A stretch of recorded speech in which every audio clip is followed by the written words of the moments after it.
አሰላሙ አለይኩም ቤተሰብ፣ ዛሬ ደግሞ በአዲስ ቪዲዮ መጥቼላችኋለሁ።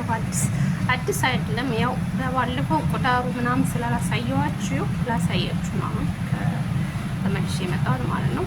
እዚህ ጋር ዘይት አለኝ። ዘይት ሴምሴም ማለት ነው። ዘይት ሴምሴም ይሄ ነው። ሴምሴም ከዛ ቱም ጨምራለሁ። የተፈጨ ቱም ዝንጅብል የተፈጨ ያኔ ለሰራው ሩዝ ነው።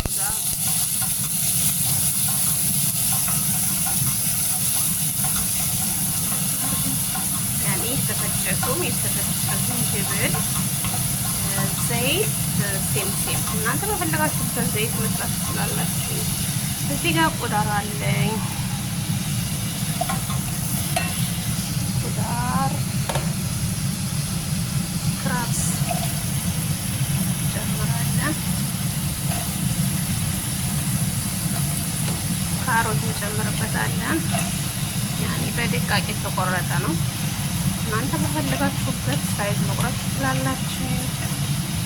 እዚህ ጋር በሰል ፈረንጅ አለኝ።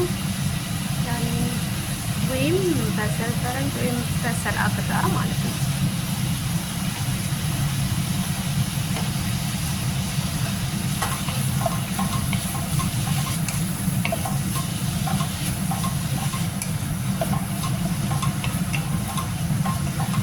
ከተዋሃደልን በኋላ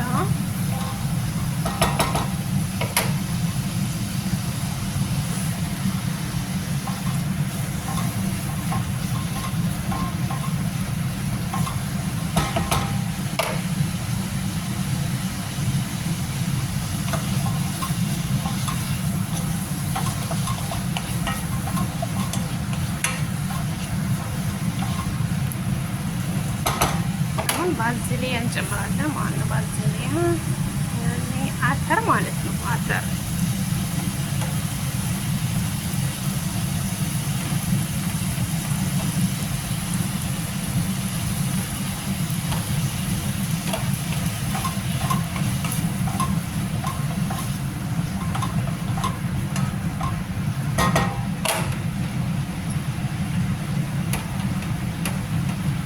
ቪዲዮ እንዳይረዝምባችሁ አጠር አድርጌ ነው ማሳያችሁ። መጨረሻ ላይ ምን እንጨምራለን? መልፉፍ ያኔ ጥቅል ጎመን ማለት ነው።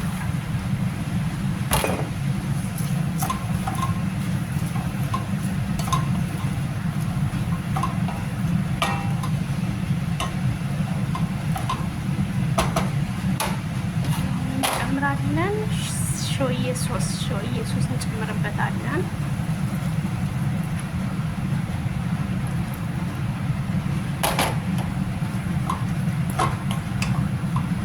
ይቅርታ ለቪዲዮ ጥራት፣ ምክንያቱም እኔ ራሴ ስለሆንኩ የምቀርጸው አዲስ ጀማሪ ስለሆንኩ ካሜራማን የለኝም። እንግዲህ ይቅርታ ጠይቃለሁ ለጥራቱም ለሁሉም ነገር ማለት ነው። አሁን ሩዝ የተቀቀለ ሩዝ አለኝ እዚህ ጋር እንጨምርበታለን ማለት ነው። ብስሚላ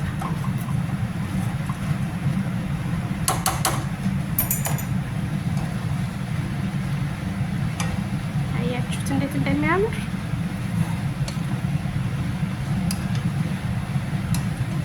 ማሻአላ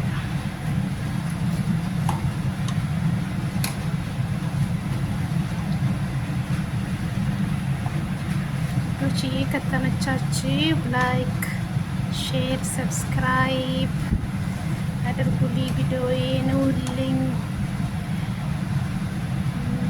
ኮሜንት አስቀምጡልኝ። አሁን ጨው እንጨምርበታለን።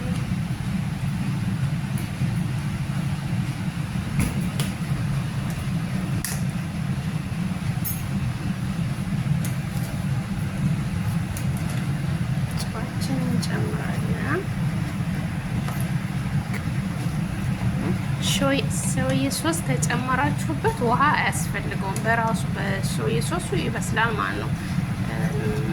እሳቱን ቅንስ አድርጋችሁት በሱ ራሱ ይበስላል ማለት ነው። ውሃ አያስፈልገውም። ምክንያቱም ሩዙም የተቀቀለ ስለሆነ ቁዳሩም ያን ያህል እሳት ብዙም አያስፈልገውም። እሳቱን በትንሽ ተቀነሳችሁት በራሱ ይበስላል ማለት ነው። ይሄን ይመስላል። በተረፈ ወዳችኋለሁ ባላችሁ